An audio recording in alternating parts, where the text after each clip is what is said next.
মনের মুকুর গল্প পাঠের আসরে আমার সমস্ত প্রিয় বন্ধুদের জানাই সাদর আমন্ত্রণ। মূল গল্পে যাওয়ার আগে আমি আপনাদের বলবো যে এই গল্পটি যদি আপনাদের ভালো লাগে তাহলে অবশ্যই একটি লাইক দেবেন ও গল্পটি শেয়ার করবেন। আর যদি চ্যানেলটি এখনো সাবস্ক্রাইব না করে থাকেন তাহলে সাবস্ক্রাইব করে দেবেন। এবার তাহলে মূল গল্পে আসা যাক। আজ আমি আপনাদের সামনে হাজির হয়েছি টেনিদার একটি খুব মজার গল্প নিয়ে। গল্পের নাম বনভোজনের ব্যাপার। হাবুল সেন বলে যাচ্ছিল, পোলাও, ডিমের ডালনা, রুই মাছের কালিয়া, মাংসের কোরমা। টেনিদা উসুস শব্দে নোলার জল টানল। বলে যা, থামলি কেন? মুগ মশাল্লাম, বিরিয়ানি, পোলাও, মশলা দোসা, চাউ চাউ, সামি কাবাব। এবার আমাকে কিছু বলতে হয়। আমি জুড়ে দিলাম আলু ভাজা, শুক্তো, বাড়ি চচ্চড়ি, কুমড়োর ছক্কা।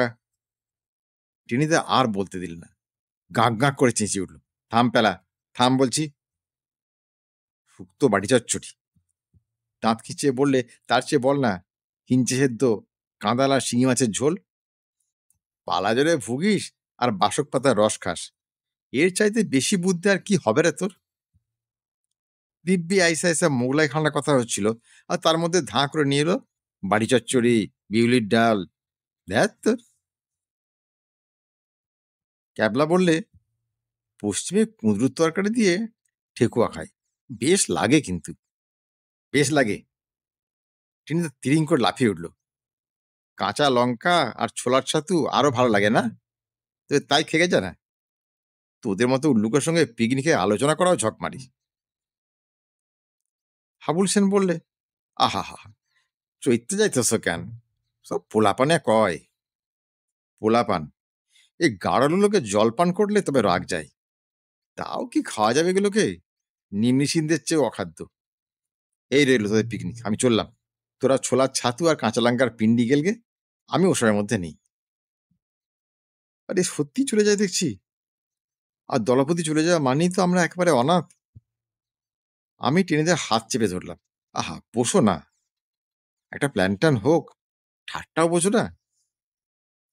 টেনিদা গজগজ করতে লাগলো, ঠাট্টা? কুমড়োর ছক্কার কুদরোর তরকারি নিয়ে সব বিচ্ছিরি ঠাট্টা আমার ভালো লাগে না। না না, ওসব কথার কথা। হাবুল সেন ঢাকায় ভাষায় বোঝাতে লাগলো, মোগলাই খানা না হইলে কি আর পিকনিক হইল? নে তবে লিস্টি কর। টেনিদা একটু নড়ে চড়ে বসলো। প্রথমে যে লিস্টটা হলো তা এইরকম: বিরিয়ানি, পোলাও, কোরমা, কোপ্তা, কাবাব 2 রকম, মাছের চপ। মাঝখানে বেরসিকের মতো বাধা দিয়ে ক্যাবলা বলল,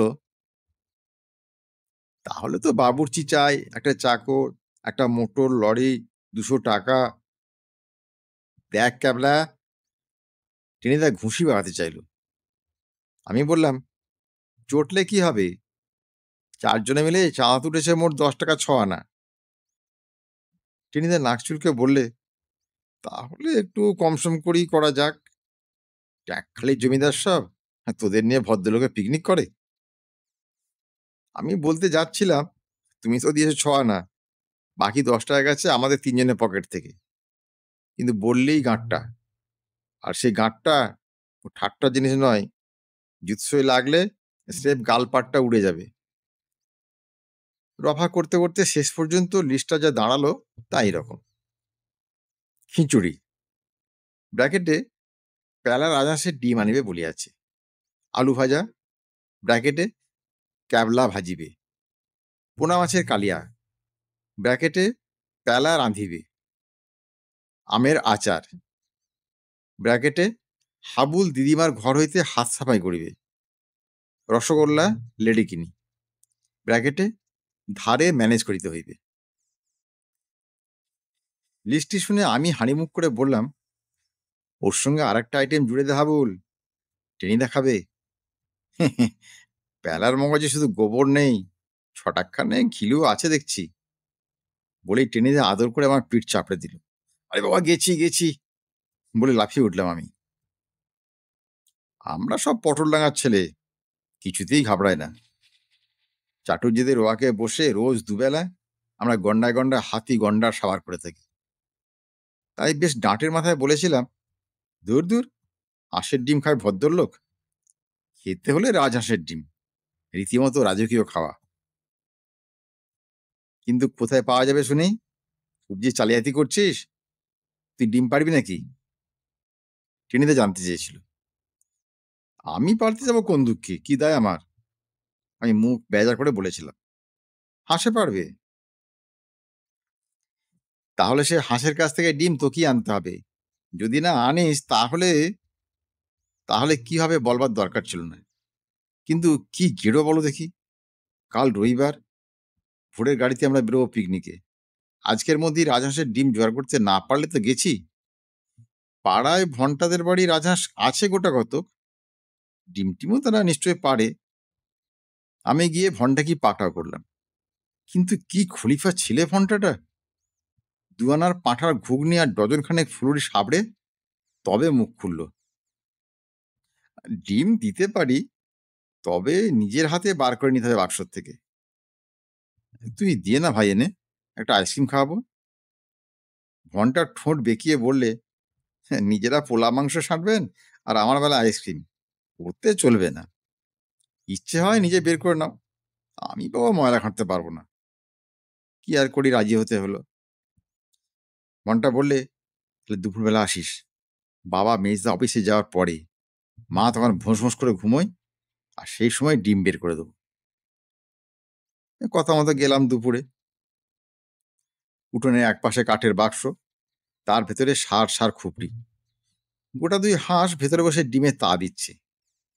ঘন্টা বললে, যা নিয়ে আয়। কিন্তু কাছে যেতেই বিতিকিচ্ছিরে ভাই ফ্যাঁস ফ্যাঁস করে উঠলো হাঁস দুটো। কিরে, ফোঁস করছে যে? ঘন্টা উৎসাহ দিল, ডিম নিতে এসছিস, একটু আপত্তি করবে না? তোর কোনো ভয় নেই পেলা, দে হাত ঢুকিয়ে দে। হাত ঢুকিয়ে দেবো, কিন্তু কি বিচ্ছিরি ময়লা। উহ, কি ময়লার কি বদখত গন্ধ, একেবারে নাড়ি উল্টে আসে। আর তার উপরে যেরকম ঠোঁট ফাঁক করে ভয় দেখাচ্ছে। ঘন্টা বললে, চেয়ার আপ পেলা, লেগে যা, যা থাকে কপালে। বলে যে হাত ঢুকিয়েছি, সঙ্গে সঙ্গে উড়ে বাপরে, হটাং করে হাঁসটা হাত কামড়ে ধরলো। সে কি কামড়! হাই মাই করে চেঁচিয়ে উঠলাম আমি। কি হয়েছে রে ঘন্টা, নিচাতে গোল কিসের? ঘন্টার মার গলার আওয়াজ পাওয়া গেল। আমি আর নেই, হ্যাঁচকার টানে হাঁসের ঠোঁট থেকে হাত ছাড়িয়ে চোঁ চাঁ দৌড় লাগালাম। দরদর করে রক্ত পড়ছে তখন। রাজহাঁস যে এমন রাজুকে কামড় বসাতে পারে কে জানতো। কিন্তু কি ফেরেববাজ ঘন্টাটা, জেনে শুনে ব্রাহ্মণের রক্তপাত ঘটালো। আচ্ছা, পিকনিকটা চুকে যাক, তারপর এখন দেখে নেব। ওই পাঁঠার ঘুগনি আর ফুলুরি শোধ তুলে তারপরে ছাড়বো। কি আর করা যায়, কাঁটের পয়সা দিয়ে মাদ্রাজি ডিমি কিনতে হলো গোটা কয়েক। পরদিন সকালে শ্যামবাজার স্টেশনে পৌঁছে দেখি টেনিদা, ক্যাবলা আর হাবুল এর মধ্যেই মার্টিনের রেলগাড়িতে চেপে বসে আছে। সঙ্গে একরাশ হাঁড়ি কলসি, চালের পুঁটুলি, তেলের ভাঁট। গাড়িতে গিয়ে উঠতে টেনিদা হাঁক ছাড়লো, এনেছিস রাজহাঁসের ডিম? দুর্গা নাম করতে করতে পুঁটুলি খুলে দেখালাম। ও, এর নাম রাজহাঁসের ডিম, ইয়ার কি পেয়েছিস? টেনিদা গাঁটটা বাগালো। আমি গাড়ি খোলা দরজার দিকে সরে গেলাম। মানে, ইয়ে, ছোট রাজহাঁস কি না, ছোট রাজহাঁস। কি পেয়েছিস আমাকে শুনি? পাগল না পেট খারাপ? হাবুল সেন বললে, ও সারান্দা সারান্দা, ডিম তো আনছে।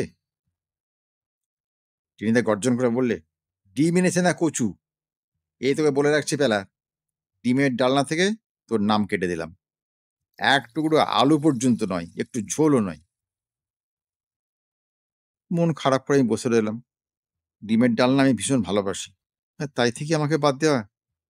আচ্ছা বেশ, তোমরা না হয় খেও, আমি এমন নজর দেব, পেট ফুলে ঢোল হয়ে যাবে তোমাদের।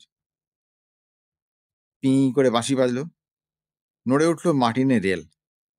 তারপর ধস ধস ভোঁস ভোঁস করে এ রান্নাঘর ওর ভাড়া ঘরে পাশ দিয়ে গাড়ি চলল। টিনিদা বললে, বাগুইআটি ছাড়িয়ে আরো 4টি স্টেশন, তার মানে প্রায় 1 ঘন্টার মামলা। কেবলা, ওই লেটে কিনে হাঁড়িটা বের কর। ক্যাবলা বললে, এক্ষুনি? তাহলে তো পৌঁছবার আগেই সব সাফ হয়ে যাবে। টেনিদা বললে, সাফ কেন হবে? ওই ২টা-১টা চেখে দেখবো শুধু। আমার আবার ট্রেনে চাপলেই খিদে পায়। এই ১ ঘন্টা ধরে শুধু বসে থাকতে পারব না। বের কর, বের কর, চটপট। হাঁড়ি চটপটই বেরোলো, মানে বেরোতেই হলো তাকে। তারপর মার্টিনের রেলের চলার তালে, তালে ঝটপট করে সাবার হয়ে চলল। আমি, ক্যাবলা আর হাবুল সেন জুরজুর করে তাকিয়েই রইলাম শুধু। একটা লেডিকে নিয়ে চেখে দেখতে আমরাও যে ভালোবাসি, সে কথা আর মুখ ফুটে বলাই গেল না। স্টেশন থেকে নেমে প্রায় মাইল খানেক হাঁটবার পরে ক্যাবলার মামার বাড়ি। কাঁচা রাস্তা, এঁটেল মাটি, তার উপর কাল রাতে এক পশলা বৃষ্টি হয়ে গেছে আবার। আগের থেকেই রসগোল্লার হাঁড়িটা টেনিদা বাগিয়ে নিলে। এটা আমি নিচ্ছি, বাকি মোটগুলো সব তোরা নে। রসগোল্লা বরং আমি নিচ্ছি, তুমি চালের পোন্ডাটা নাও টেনিদা। লেডিকে নিয়ে পরিণামটা ভেবে আমি বলতে চেষ্টা করলাম। টেনিদা চোখ পাকালো। খবরদার পেলা, ওসব মতলব ছেড়ে দে। টুপটাপ করে ২-৪টে গালে ফেলার বুদ্ধি, তাই নয়? হুম বাবা, চালাকি নচলিষ্যতি। দীর্ঘশ্বাস ফেলে গাঁটরি বোঁচকা কাঁধে ফেলে আমরা ৩ জনে এগোলাম। কিন্তু ৩ পাও যেতে হলো না। তার আগেই দাঁই ধপাস! ট্রেনে একখানা রাম আছাড় খেল হাবুল। এই খেয়েছে কচুপোড়া! টেনিদা চেঁচিয়ে উঠল। সারা গায়ে কাদা মেখে হাবুল উঠে দাঁড়ালো। হাতের ডিমের পুঁটুলিটা তখন পুকুরে এতটুকু, হলদে রস গড়াচ্ছে তা থেকে। ক্যাবলা বললে, হ্যাঁ, ডিমের ডালনার ১২টা বেজে গেল। তা গেল। করুণ চোখে আমরা তাকিয়ে রইলাম সেদিকে। ইস! এত কষ্টের ডিম পরিজনের রাজহাঁসের কামড় পর্যন্ত খেতে হয়েছে। টেনিদা হুংকার দিয়ে উঠল, দিলে সব পণ্ড করে। এই ঢাকায় বাঙালটাকে সঙ্গে এনেই ভুল হয়েছে। পিটিয়ে ঢাকায় পরোটা করলে তবে রাগ যায়। আমি বলতে যাচ্ছিলুম, হাবুল ৳৪ চাঁদা দিয়েছে, তার আগেই কি যেন একটা হয়ে গেল। হঠাৎ মনে হলো আমার পা দুটো মাটি ছেড়ে সোঁ করে শূন্যে উড়ে গেল। আর তারপরেই কাদার থেকে যখন উঠে দাঁড়ালাম, তখন আমার মাথা, মুখ বেয়ে আচারে তেল গড়াচ্ছে। ওই অবস্থাতেই চেটে দেখলাম একটুখানি। বেশ ঝালঝাল, টকটক। বেশ আচারটা করেছিল হাবুলের দিদিমা।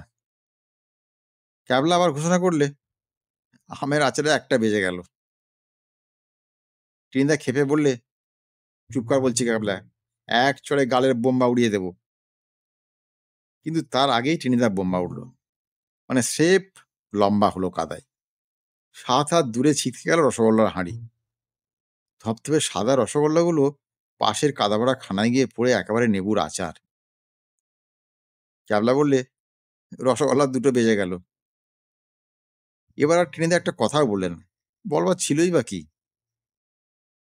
রসগোল্লার শোকে বুক ভাঙা দীর্ঘশ্বাস ফেলতে, ফেলতে ৪ জনের পথ চলতে লাগলাম আমরা। টেনিদা তবু লেডিকিনি এগুলো সাবার করেছে। কিন্তু আমাদের সান্ত্বনা কোথায়? অমন স্পঞ্জ রসগোল্লাগুলো। ৫ মিনিট পরে টেনিদাই কথা কইল। তবু পোনা মাছগুলো তো আছে, কি বলিস? খিচুড়ির সঙ্গে মাছের কালিয়া আর আলু ভাজা। নেহাত মন্দ হবে না, হ্যাঁ? হাবুল বললে, হ, হ, সেই ভালো। বেশি খাইলে পেট গরম হইব। গুরু পাক না খাওয়াই ভালো।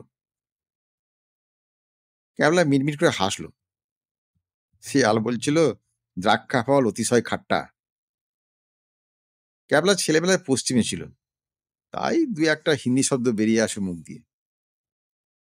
টেনিদা বললে, খাট্টা? বেশি পাট্টামি করবি তো ৪টা বসিয়ে দেব।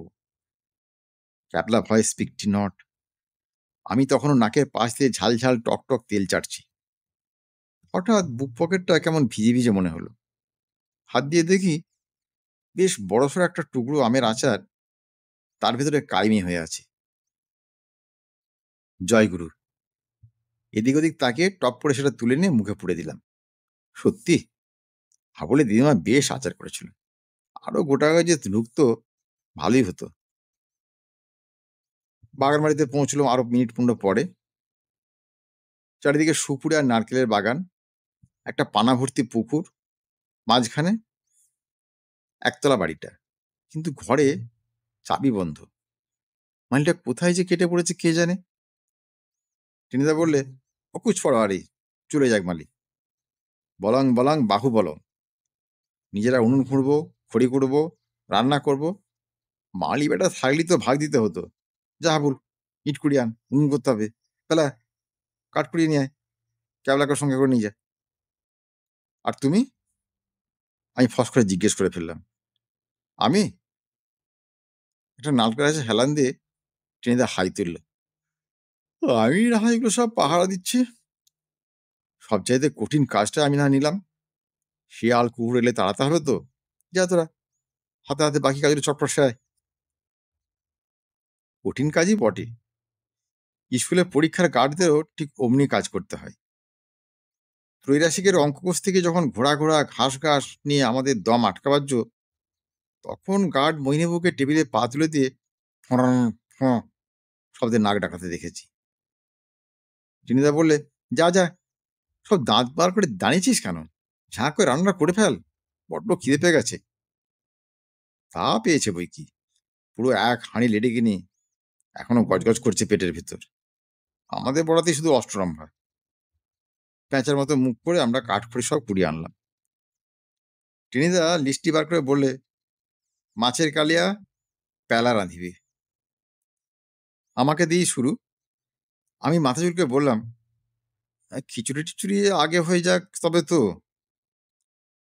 খিচুড়ি লাস্ট আইটেম, গরম গরম খেতে হবে, কালিয়া সকলের আগে।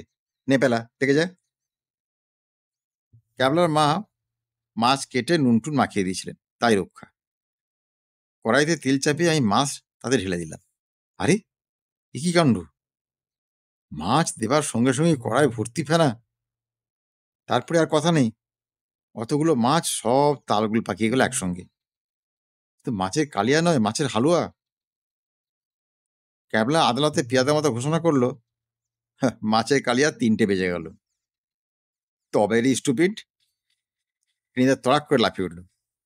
কাঁচা তিলে মাছ দিয়ে তুই কালিয়া রাঁধছিস? এবার তো পালা যাবে পীরের একদিন কি আমারই একদিন।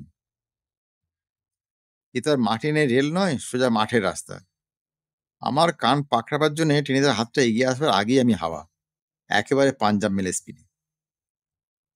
টেনিদা চেঁচিয়ে বললে, খিচুড়ির লিস্ট থেকে পেলার নাম কাটা গেল। তা যাক, কপালে আজ হরিমোটর আছে সে তো গোড়াতেই বুঝতে পেরেছি। গোমড়া মুখে একটা আমড়া গাছতলায় এসে ঘাপটি মেরে বসে রইলাম। বসে বসে কাঠ পিঁপড়ে দেখছি, হঠাৎ গুটি গুটি হাবুল আর ক্যাবলা এসে হাজির। কি রে, তোরা? ক্যাবলা বেজার মুখে বললে, খিচুড়ি টেনিদা নিজেই রাঁধবে, আমাদের আরো খড়ি আনতে পাঠালো। সেই মুহূর্তে হাবুল সেনের আবিষ্কার, একেবারে কলম মাসে আবিষ্কার যাকে বলে। এই পেলা, দেখছস ওই গাছটায় কিরকম জলপাই পাকছে? আর বলতে হলো না, আমাদের তিনজনের পেটেই তখন খিদেই ইঁদুর লাফাচ্ছে। জলপাই জলপাই সই। সঙ্গে সঙ্গে আমরা গাছে উঠে পড়লাম। আহা, টক টক মিটি মিটি জলপাই, যেন অমৃত। হাবুলে খেয়াল হলো প্রায় ঘন্টাখানেক পরে। এই, টিনিদা খিচুড়ি কি হইল? ঠিক কথা, এতক্ষণ তো টিনিদা খিচুড়ি হয়ে যাওয়া উচিত। তড়াক করে গাছ থেকে নেমে পড়লো ওরা। হাতের কাছে পাতা টাতা যা পেলে তাই নিয়ে ছুটলো ঊর্ধ্বশ্বাসে। আমিও গেলাম পেছনে পেছনে, আশায় আশায়। মুখে যাই বলুক, এক হাতা খিচুড়ি কি আমায় দেবে না? প্রাণ কি এত পাষাণ হবে টেনিদা? কিন্তু খানিক দূর এগিয়ে আমরা তিনজনই থমকে দাঁড়ালাম, একেবারে মন্ত্রমুগ্ধ।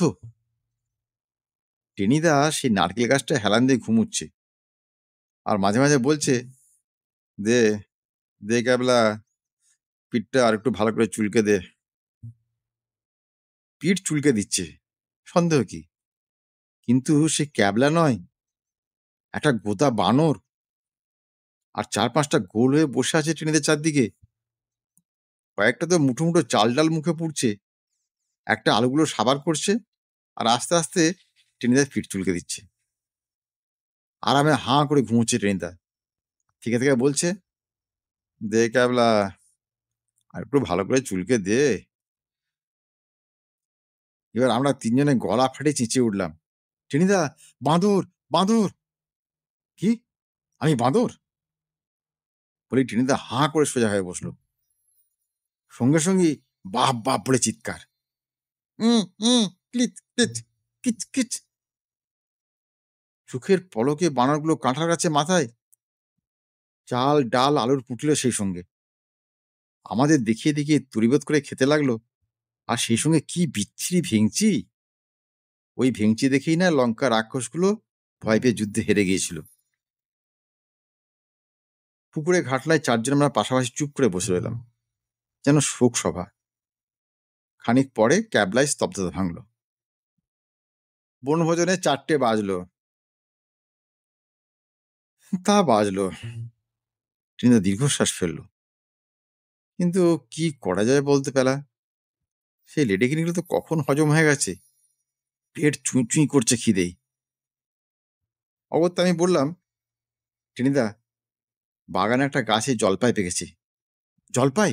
Eureka eureka! বনে ফল ভোজন, সেইটিই তো আসল বনভোজন রে। চল চল, শিগগির চল। লাফিয়ে উঠে টিনা ছুটলো সে বাগানের দিকে। আজকের গল্প তাহলে এখানেই শেষ করছি। গল্পটি কেমন লাগলো তা কমেন্ট করে জানাবেন। আর যদি ভালো লাগে তাহলে একটা লাইক দেবেন ও গল্পটি শেয়ার করবেন। আর যদি মনের মুকুর চ্যানেলটি এখনও সাবস্ক্রাইব না করে থাকেন তাহলে এখনই সাবস্ক্রাইব করে দিন। আজ তাহলে আসি বন্ধু, খুব শিগগিরই আবার হাজির হব এরকম একটি সুন্দর গল্পের ভিডিও নিয়ে। ততক্ষণ সবাই খুব ভালো থাকুন, সুস্থ থাকুন, আনন্দে থাকুন। নমস্কার।